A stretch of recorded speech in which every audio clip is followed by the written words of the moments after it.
जो अपने पराये में अंतर नहीं करता। और ये भजन कितना लोकप्रिय हुआ कि आगे चलकर महात्मा गांधी का भी लोकप्रिय भजन बना। भक्ति आंदोलन की बारी जब असम की धरती पर हुई, असम की धरती बंजरीली थी, पथरीली थी, वहां जीवन तो थी ही नहीं। इस बंजरीली और पथरीली भूमि पर जब भक्ति आंदोलन की बारिश वहां गई तो असम की धरती में जिंदगी आ गई। और इस तरह के वातावरण में असम की धरती पर शंकर देव जैसे भक्ति आंदोलन के संतों का उदय हुआ। शंकर देव को असम का चेतन कहा गया। शंकर देव के सिद्धांत एक शरण के नाम से प्रसिद्ध था।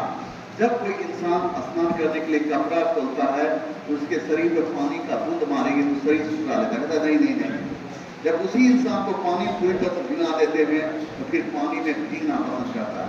हम ये चाहते हैं जब भक्ति आंदोलन की बारिश महाराष्ट्र की धरती गई तो महाराष्ट्र की धरती सिकुड़ गई, पूरी नहीं। जब भक्ति आंदोलन की बारिश से महाराष्ट्र की धरती पूरी तरह से भीग गई तो फिर भीगना पसंद की। और इस तरह के वातावरण में महाराष्ट्र की धरती पर संत तुकाराम, संत ज्ञानेश्वर, तुकाराम, रामदास, एकनाथ, नामदेव जैसे भक्ति आंदोलन के संतों का उदय हुआ। संत ज्ञानेश्वर अपनी बातों को लोगों तक पहुंचाने के लिए भावार्थ दीपिका जैसी पुस्तक की रचना की। संत तुकाराम को दक्षिण भारत का कबीर कहा गया। ये नामदेव की रामदास, ये शिवाजी के समर्थ बलशास्त्री गुरु थे और उन्होंने दास बोध जैसी पुस्तक की रचना की थी। भक्ति आंदोलन की बात करते हैं तो अद्वैतवाद की स्थापना शंकराचार्य ने किया था। इसके तत्व उन्होंने बताया ब्रह्म सत्य है, जगत मिथ्या है, आत्मा परमात्मा है, सांसारिक माया के कारण लोग समझ जाते हैं। और द्वैतवाद एवं ब्रह्म संप्रदाय की स्थापना माधवाचार्य ने किया और इसके तत्व उन्होंने बताया आत्मा और परमात्मा दोनों अलग अलग चीज है, इसके दोनों में मिलन संभव नहीं। तो वहीं पर हम देखते हैं श्री संप्रदाय एवं विशिष्टाद्वैतवाद की स्थापना रामानुजाचार्य ने किया। इसके तत्व ने बताया जिस प्रकार मानव को ईश्वर की आवश्यकता है, इसी प्रकार ईश्वर को भी मानव की आवश्यकता है।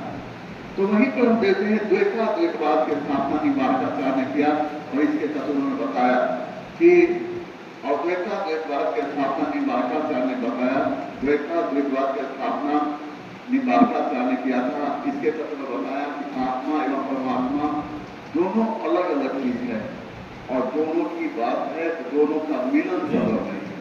तो वही सुधा द्वैतवाद की स्थापना वल्लभाचार्य ने किया और वल्लभाचार्य का कहना था आत्मा शुद्ध हो जाए और ईश्वर की चाहत हो जाए तो फिर दोनों चलता है।